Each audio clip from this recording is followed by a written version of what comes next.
The X Zone Radio Show with Rob McConnell is largely an opinion talk show. All opinions, comments, or statements of fact expressed by Rob McConnell's guests are strictly their own and are not to be construed as those of the X Zone Radio Show or endorsed in any manner by Rob McConnell, Relmar McConnell Media Company, the X Zone Broadcast Network, its affiliated networks, stations, employees, or advertisers.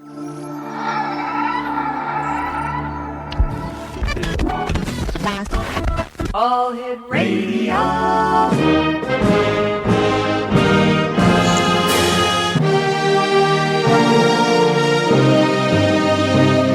Welcome to the X Zone, a place where fact is fiction and fiction is reality. Now, here's your host, Rob McConnell.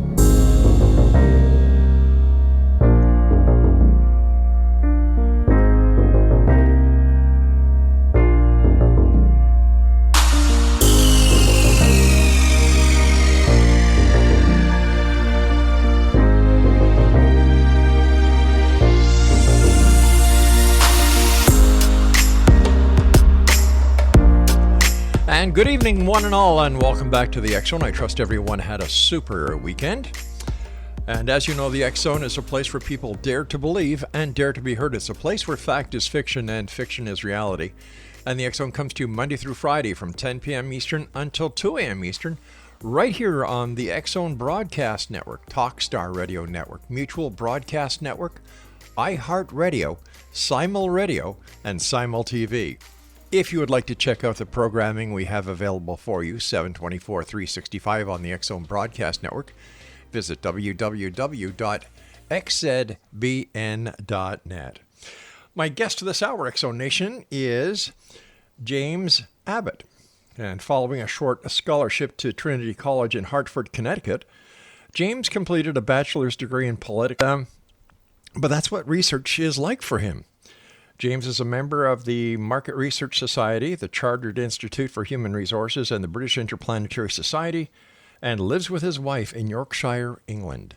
Joining us now from Yorkshire, England, is James Abbott. And James, welcome to the X Zone. Thanks, Rob. Nice to be on. It's a great pleasure. It's super having you with us. My goodness, you've everything from research to, my goodness. So tell me, what's your favorite part about research? I love research because it teaches you new things every day. You learn something new, whatever you're doing in the subject and whatever subject you're studying. I can't understand people who don't like to learn new things. Yeah, that boggles my imagination because life is a learning experience. From the moment we're born to the moment we say so long to this meat suit that we wear, we're learning. Yep, that's right. You've got a new book that's out. It's called The Outsider's Guide to UFOs, and it's published by Archway Publishing. Tell us about it. Yeah, it's a book that I wrote. I've been researching for it for about 10 years now, really. But it's a new book which tries to be different, which tries to write about not just a single theme or subject, which is what most books on UFOs tend to do, but to write about the whole phenomenon in terms of its history, the numbers of sightings, the characteristics of UFOs, right, and some of the best cases. And doing the research for your book, what, in your opinion, was the most fascinating UFO case that you had the opportunity of researching? Well, I mean, there are 40 of them in the book, and they're all carefully chosen to be pretty credible and pretty good. But I mean, I can give you two from maybe 100 years apart. Okay. The first one occurred in 1909 here in England, and it was a police officer who was on patrol in the town of Peterborough, down in the eastern counties of England. It was nighttime, it was dark, and he was amazed to see something vaguely cylindrical, but with lights at both ends, travel across the city and disappear in another direction. Now, being a police officer, even in those days, you didn't go around telling people you'd seen things in the sky. And so he kept it to himself for about 2 weeks until the local newspapers began to tell stories about people seeing this object or similar objects in the skies of England, in different parts of England, across the Midlands, in fact.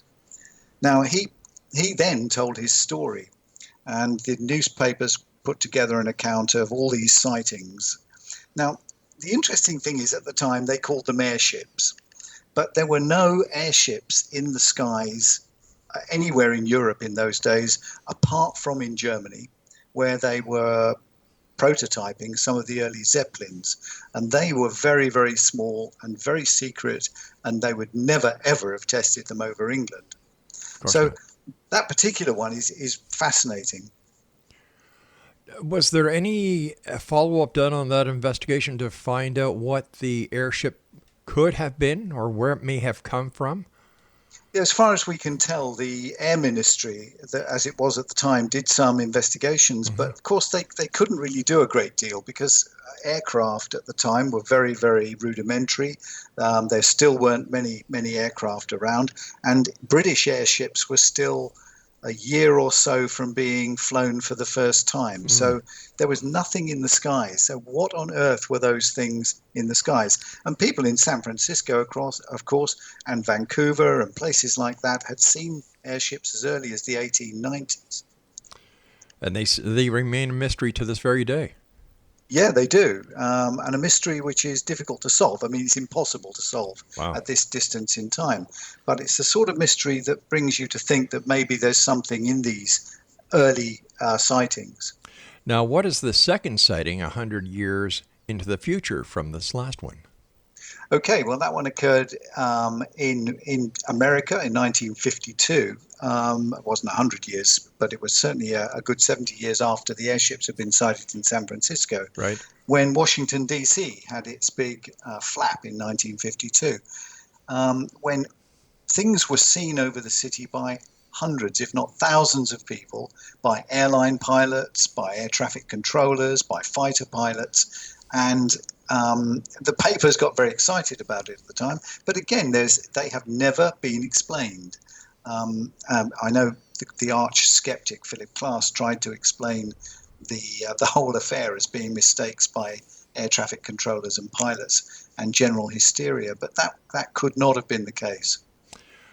Why do you think there are so many people who are reporting these unidentified flying objects to the authorities, and yet the authorities basically say, no, there's no such thing?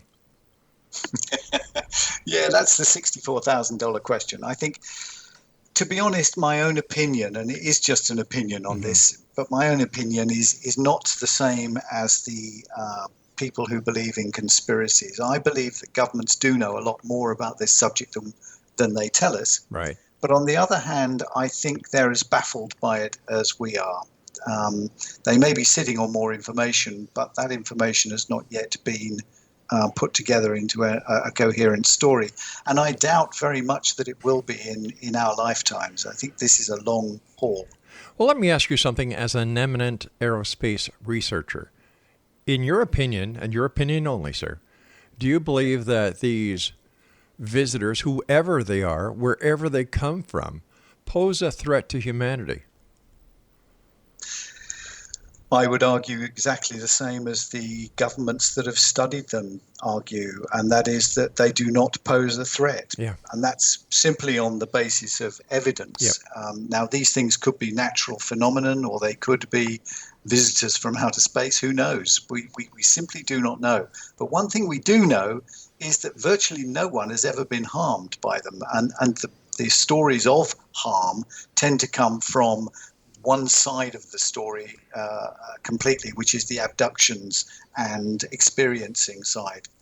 I have mixed opinions when it comes to the abduction scenario, because I've had the opportunity of speaking to people who claim to have been abducted, but the lack of evidence, the lack of proof that the abduction has actually taken place is only corroborated by hypnosis, and I give no credence to hypnosis whatsoever. No, I agree with you entirely, Rob. I think that's a fact that people are beginning to understand. Now, these people may be extremely genuine and may understand and may be seeing things that we simply don't understand, Right. and may have experienced things that we don't understand. But as you say, we have no proof. It's a bit like people seeing ghosts. My own father saw a ghost, and I believe him. But why he saw one, I don't know. And whether ghosts exist, I don't know. And because there is no proof, and we aren't anywhere near a scientific explanation for what they might be, Right. I think the same thing applies to abductions. You know, people forget, in my opinion, as a former police investigator, that there are many sides to a story. There's his side, her side, and the truth. You and I will be back on the other side of the short break as we continue here in the X Zone with our special guest this hour, James Abbott, and he's the author of The Outsider's Guide to UFOs. I'm Rob McConnell, and we're coming to you from around the world, there you go, from our broadcast center in Hamilton, Ontario, Canada. See what happens when I get a weekend off? It's amazing. You kind of forget things. I'll be back. Don't go away.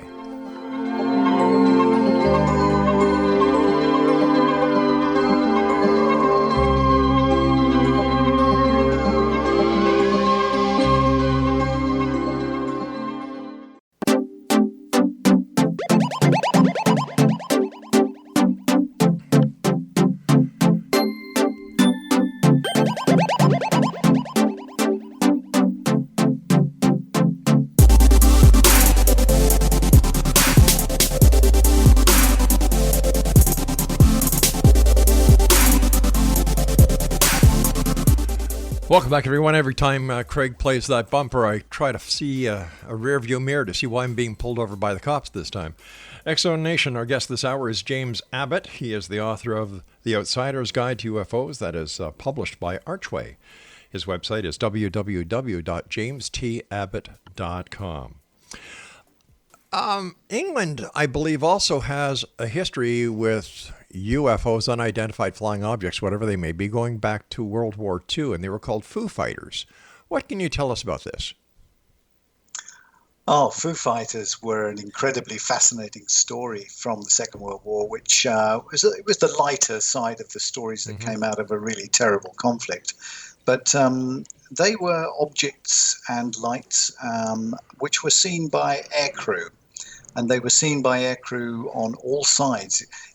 At the time, it was the British and Americans that thought that they were German and Japanese secret weapons, right, and the Germans and Japanese thought they were American and British secret weapons.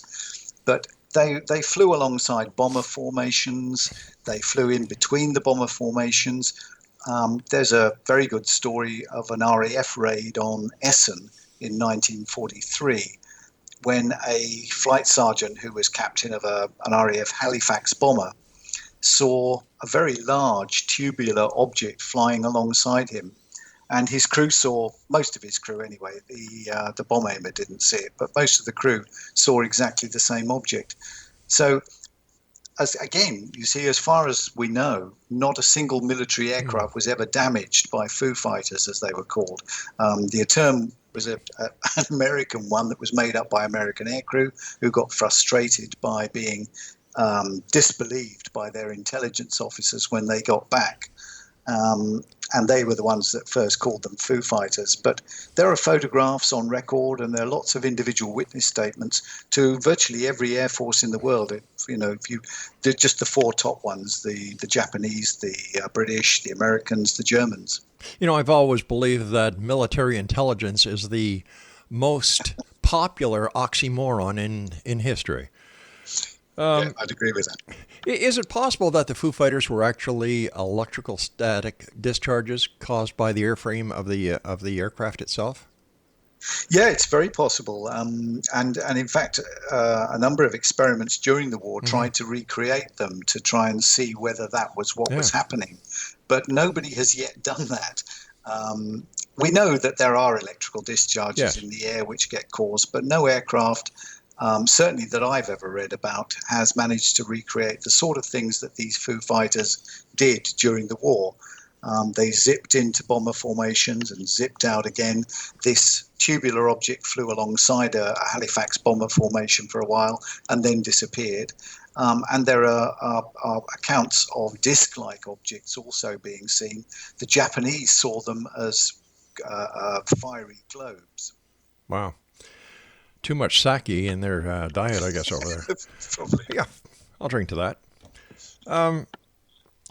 Were there any films taken of the Foo Fighters that exist in the public archives where people could actually go and see what they look like? I don't mean photographs. I mean actual film footage, because during World War II there were so many airmen who were taking photographs, cameras, motion pictures with 16 millimeter cameras. And I was just wondering if to your knowledge, as a researcher, if such a film does exist. As far as I know, Rob, no. Wow. There may be some in government archives somewhere, and there are one or two. I have seen one film online, right, which, to be frank, I'm not totally sure of, so I wouldn't recommend it. But there are lots of still photographs taken by the crews on these aircraft, including Japanese and German aircraft. Well, the next time Nick Pope is on the show, I'll have to ask him about that. Yeah, do. Yeah. He's well up on that. He's a great guy. I've had the opportunity of having him on the show a number of times, and it's always a great pleasure speaking with him. Yeah. Is the UFO phenomenon global? Is there any part of this this little blue planet that UFOs have not been seen? I can't answer that question, Rob, because I don't know. What I do know is that there is a lot of the planet where they have been seen. I mean, there may be parts of, darkest Africa or the Indonesian islands where they haven't. But we have reports. We know there are reports from China, from Russia, India, Australia, New Zealand, Canada, you name it. There are, and of course, virtually all of the countries in South America have records of this, and some of the governments, like the Chilean government, have set up special departments to look into it. It's funny, here in Canada, the UFO desk of the military and Royal Canadian Mounted Police has been disbanded, and all UFO reports are now being channeled to Chris Rutowski at a university up here in Canada. Yeah, I think that's pretty much what's happening to the subject in virtually every country, and it's partly because governments want to distance themselves from the subject, and also because they want to save money. The subject costs money for governments because the more records they keep, the more applications for freedom of information releases they get, and the more money that costs in bureaucratic terms. But wouldn't this be feeding into the cover-up conspiracy theory that so many ufologists actually believe is out there? I, for one, do not believe there is a conspiracy or a cover-up. But this certainly would feed that conspiracy theory. Yeah, I think governments have a difficult job here. I mean, they started after the war acquiring information on a phenomenon that they, at that time, they were really worried about, and they thought that they needed to know about, partly because they thought it was somebody else that was doing it. The British and Americans thought it was the Russians or the Soviets at the time, and the Russians and most of the countries of Europe thought it was either the Russians or the Americans playing silly devils. But the whole thing about this subject is that it has developed and matured over 70 years, so that now we actually have governments releasing quite interesting information without comment. I mean, the Department of Defense in the US released that video, or the videos of US Navy pilots seeing objects over the Pacific and the Atlantic, and those were extremely credible sightings. I've wondered about those because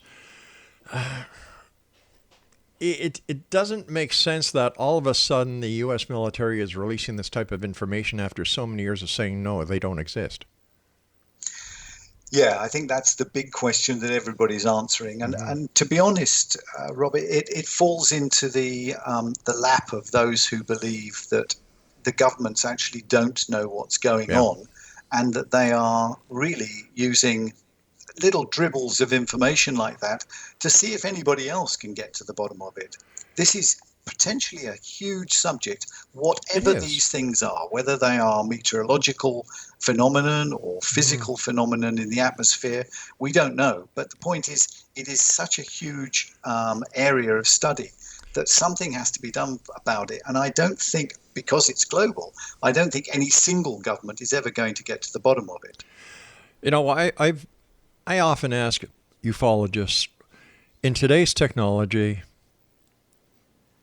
people are hacking into computer banks, whether it's the Americans hacking into others or others hacking into the Americans or the Canadians or the Australians, whoever. Yep.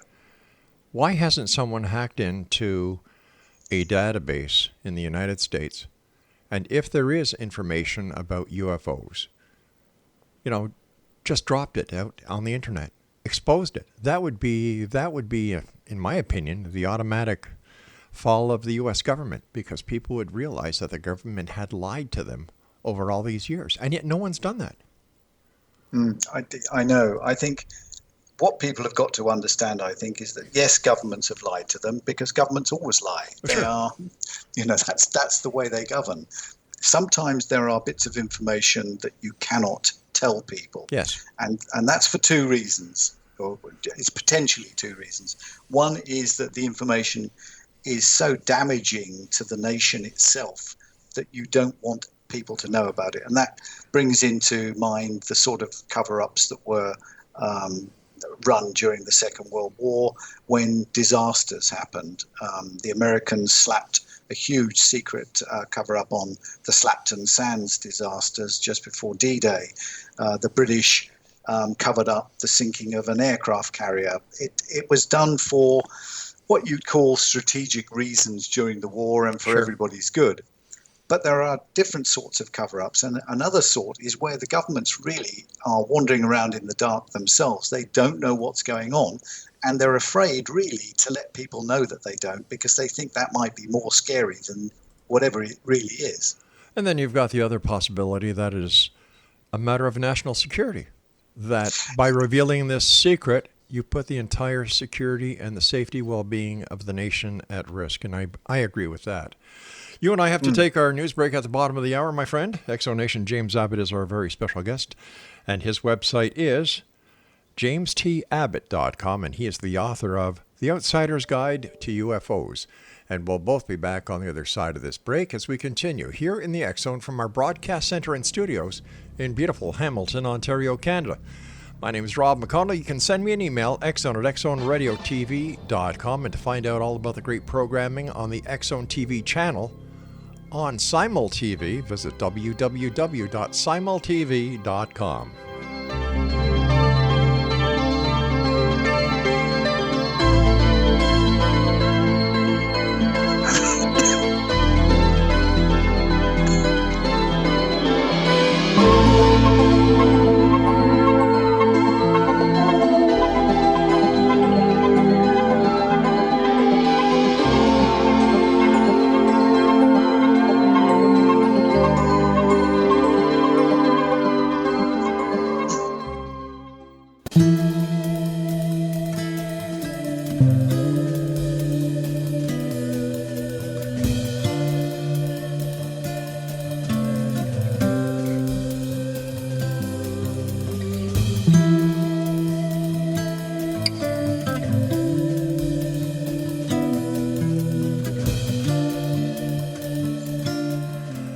Welcome back, everyone. I've received a few emails over the last couple of weeks asking why are bumpers about 25 seconds long when they used to be about 5 to 10 seconds. Well, it's very simple, because not only does this show go on the radio, but this is also part of the X Zone TV channel on Simul TV. So when we have a guest on, like we have James, when you're looking at the screen, James's photograph and, images that relate to the topic are on my left-hand side. And when we come back from the commercial breaks and the news, we just put up little promos of, who the guest is, what we're talking about, and so on, so that you, the listener, or you, the reader, you, the viewer, know where we are. Did that make sense? You're all nodding your heads. Okay, there you go. James Abbott, once again, is our guest. He's the author of The Outsider's Guide to UFOs, published by Archway Publishing. And why do you think, James, that the majority of all UFO reports on this beautiful planet of ours emanate from the United States? I think that's fairly simple. It's because the Americans are a very open society. They may not believe it at the moment, but they are. And they always have been. They always have loved freedom of information, perhaps more than any other nation on the planet. And I think, to be honest, the freedom of the press in Britain was one of our pride and joys. But the governments of European countries are much more careful about the information they release and the sorts of things that get into the press. So I think the Americans have the sort of culture which allows people to report these things. They also have quite an exciting culture. I think the Americans and Canadians are much more open to the excitement of the UFO subject, whereas some of the European countries regard it as a little bit... out there? Sorry? A little bit out there? Yeah, a bit out there, Yeah. a bit very unusual. And of course, they tend to be more religious, and therefore to have religious objections to the subject. So, yeah, the Americans are more open. Not to mention that there is a larger amount of alcohol being consumed, and the Americans are very sensationalistic. Yeah, that could be, but I think the Brits are pretty good at consuming alcohol as well. Only Guinness in the pubs. What is your opinion of the Roswell incident going back to 1947? Oh, that's fascinating, isn't it? I mean, that incident started the whole thing off, and you could talk about it for the entire hour because there are aspects to it which really puzzle people. But my big thing about Roswell is really that first thing that was let out by Colonel Blanchard when he announced to the press through Walter Haut, his press agent, his press officer, that a disc had been recovered. And the press release actually starts with a phrase which goes something like, to settle all the hysteria that's been going around over the last few weeks, we have actually recovered a disc. And that press release was incendiary. It was explosive. The newspaper printed the article with the headline about Roswell RAAF finding a UFO, a saucer, and that set the whole thing off. Now that alone raises my suspicions. Why would a colonel who's on the career ladder for general and eventually became a full general, why would that chap release that sort of press release when that news was something that only the President of the United States should be able to release if it happened in the United States, or the Prime Minister of Britain or the Prime Minister of Canada? That was not something that a lowly colonel should be releasing, but he did. Now, the question for me is why? You can set aside Jesse Marcel and all the other characters in the story for the time being, but the real mystery for me is why that press release was released. Because if the United States was trying to cover up a flying saucer, a secret thing that they had found and that they hoped to learn masses and masses of new technology from, they certainly wouldn't have put a press release out about it. Exactly. Plus, we know for a fact that during World War II, the Germans were working on a disc craft.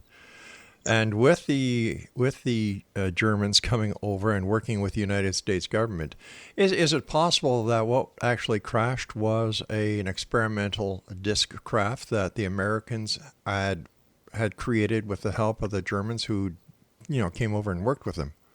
Yeah, it's entirely possible that something that they tried didn't work and it crashed. And of course, there are other theories about the extraterrestrial side of Roswell, which Nick Redfern has recently published in one of his books, which is that it was a secret experiment gone wrong. Now, to me, although I'm not totally convinced by Nick Redfern's arguments. I do think that he's on the right track, because I don't think Roswell was everything that we currently know about it. Something was going on there. Big time. Big time. And I'll tell you yes. why I think there was something more to this. And once again, I've had Kevin Randall on the show. I've had Schmidt. I've had Jim Carey. The entire crew, Stanton Friedman. And I always ask one question that baffles them. If Jesse Marcel, the base intelligence officer, goes to Brazel's farm, collects evidence, and as soon as he gets there, whatever he takes, puts into his vehicle, once he touches, it's evidence. What does he do? Instead of maintaining the chain of evidence and bringing the debris back to the base, he goes home, wakes up his wife and kid and lets them play with it. As soon as that happened, in my opinion, the Roswell case has nothing to do with UFOs, little gray men, or whatever.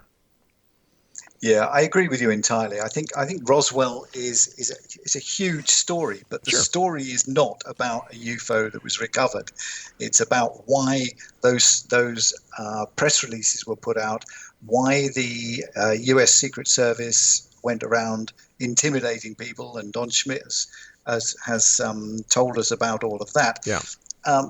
There was a cover-up going on, but what it was covering up is something entirely different, I think. Could it be Project Mogul? Would the American military want the public to know that they had actually developed these high-altitude balloons that could eavesdrop into the USSR? Yeah, that's another theory, that if it was a Mogul balloon that crashed, then they wouldn't want anybody to know about that. So you put out a story that this thing was a flying saucer from outer space with little green men in it, and you spread around little rumors that there may have been bodies, and Blanchard actually takes Walter Haut to see one, but conveniently from a distance from the door of the hangar.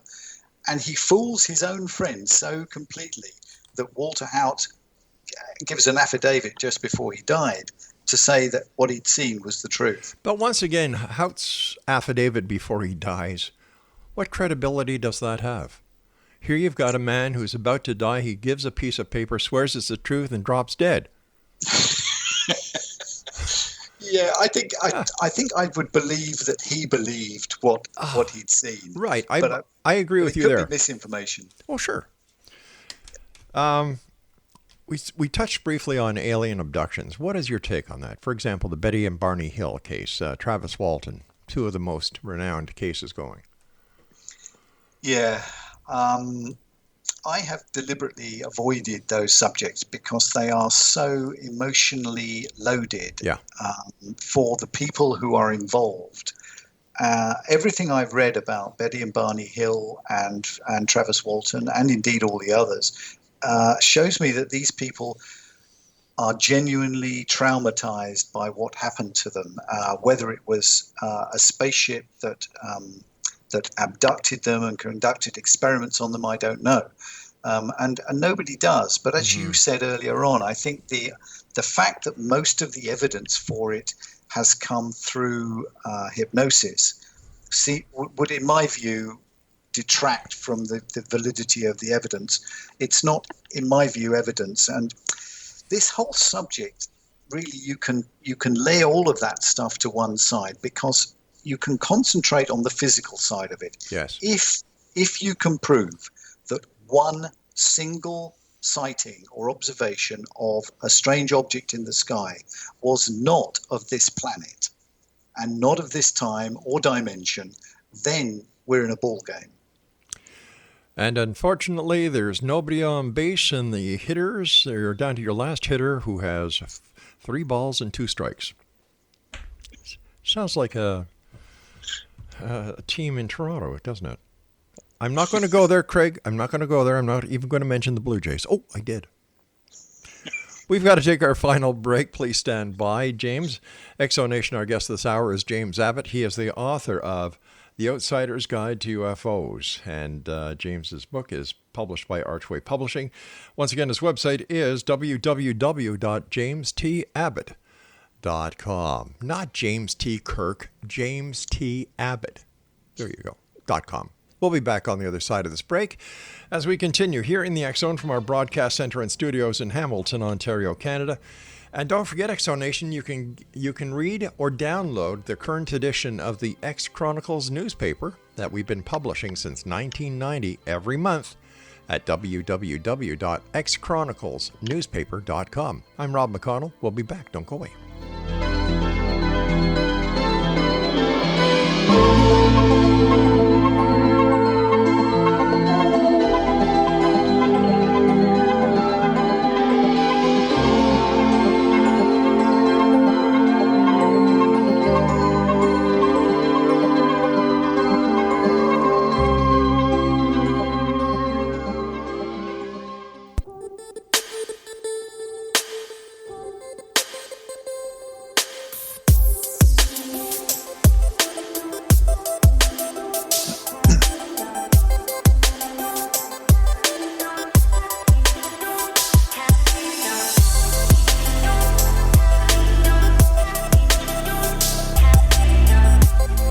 Exonation, our guest this hour is James T. Abbott, and he's the author of The Outsider's Guide to UFO. It's also published by Archway Publishing.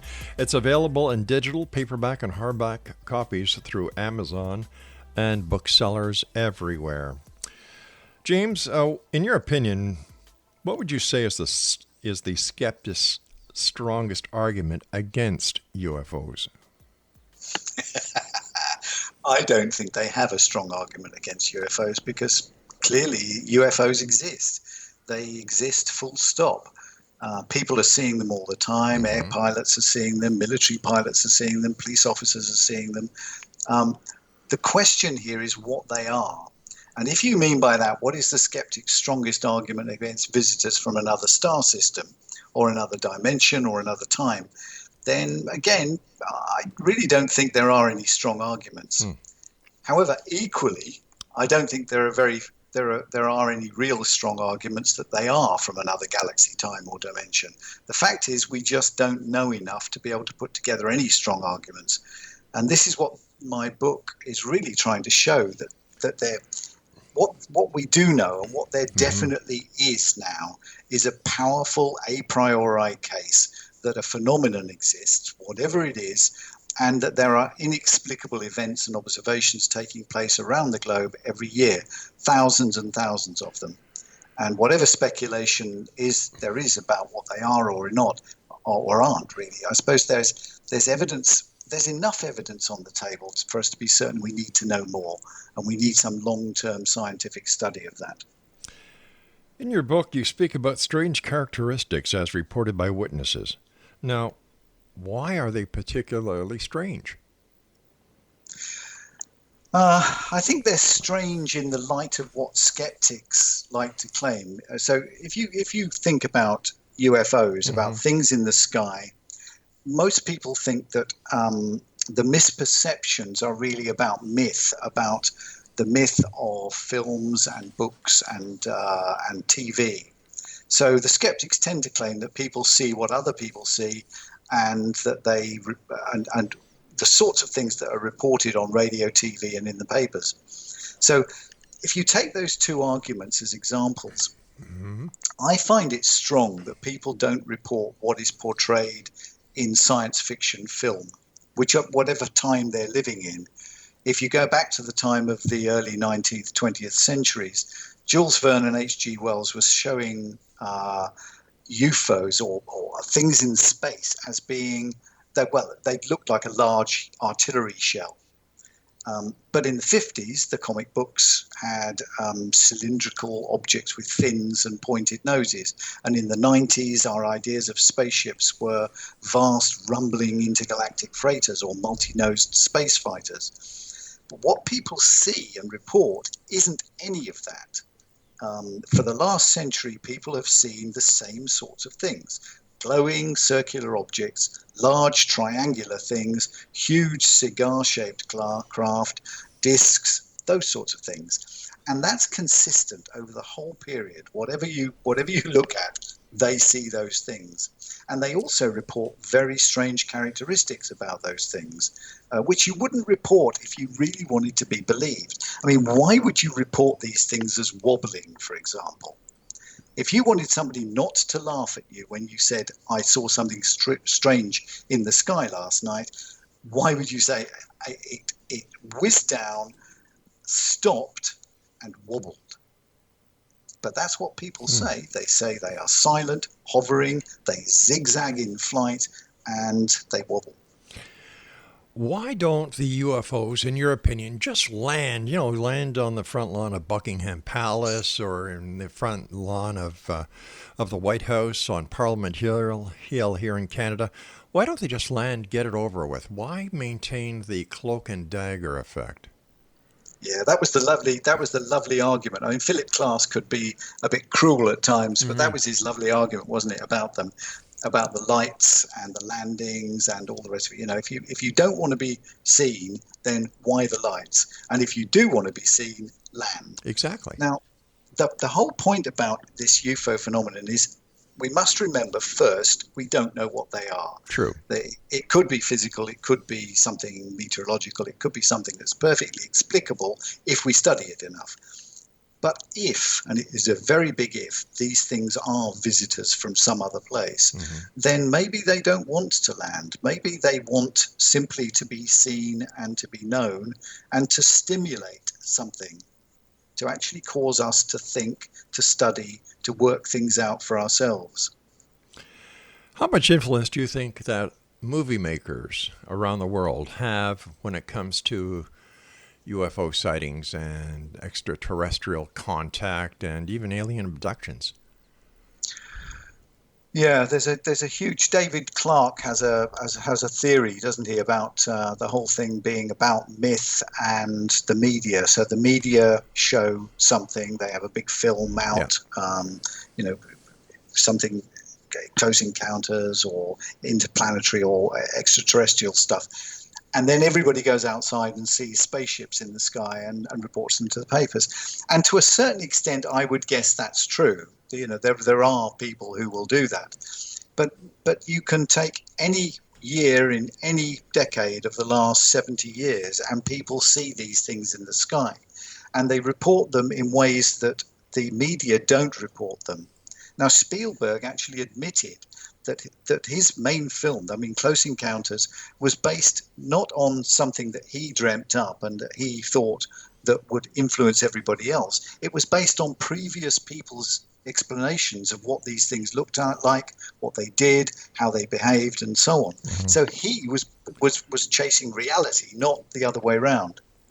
You know, when you look at some of the sci-fi movies, for example, The Day the Earth Stood Still, the War of the Worlds, the new version, and Independence Day, you know, if I was an extraterrestrial and I kind of, was cruising around planet Earth and I kind of tapped into the frequencies that would allow them to watch these movies, my God, I wouldn't want to land either.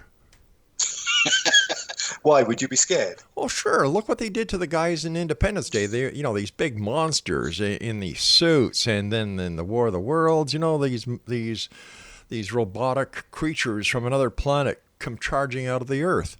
And, look what they did to that poor robot in The Day the Earth Stood Still. And Michael Rennie, I think, was the actor. No, it wasn't Michael Rennie, was it? I forget. Anyway, they're portrayed by some filmmakers as bad guys.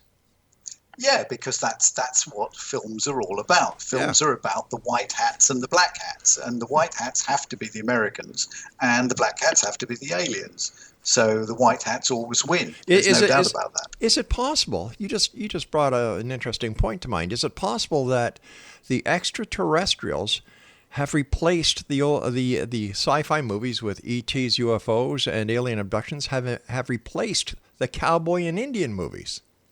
Yeah, I think so. Yeah. I think to a large extent that's exactly what's happening. I mean, Independence Day is the archetypal cowboy story. It is.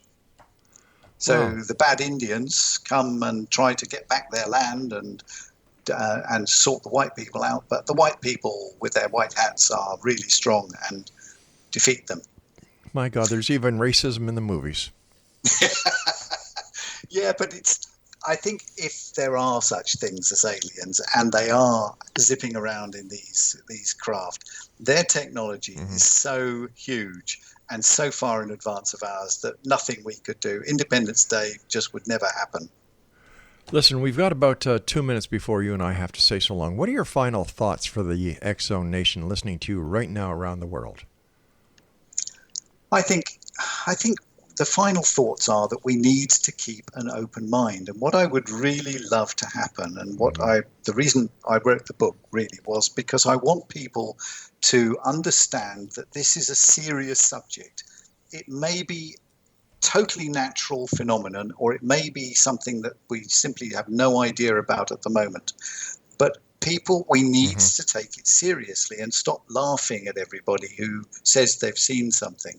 They may be right, they may be wrong, but they honestly believe that they've seen them. So what we need with this phenomenon is 100 years old at least, and we definitely know it's 70 years old, and there have been millions upon millions of sightings. And amongst those, even the governments admit that there is a proportion, around 5%, that are inexplicable. Now, a phenomenon of that size needs to be explained, and that's really what I want to happen. I want somebody to take it seriously enough to spend some money long term, not just for the next year or 2 years, but for the next 50 years, and find out what is going on. James, I want to thank you ever so much for joining us. It's been a great pleasure speaking with you. I wish you continued success, and we'll have to have you back on here in the X-Zone in the future because I still have questions I want to ask you. So thank you so much for sharing your time with us today. That's great, Rob. Thanks very much indeed. It's been a privilege and a pleasure to be here. Take care, my friend. Be well. Cheers. Cheers. Exonation, our guest this hour has been James T. Abbott. He is the author of The Outsider's Guide to UFOs. It's published by Archway Publishing. It's available in digital, paper, and hardback through Amazon and booksellers everywhere. His website is www.jamestabbott.com. I'll be back on the other side of this commercial break with the news at 6.5 minutes past the top of the hour as the X-Zone continues with yours truly, Rob McConnell, from our broadcast center and studios in Hamilton, Ontario, Canada. Don't go away.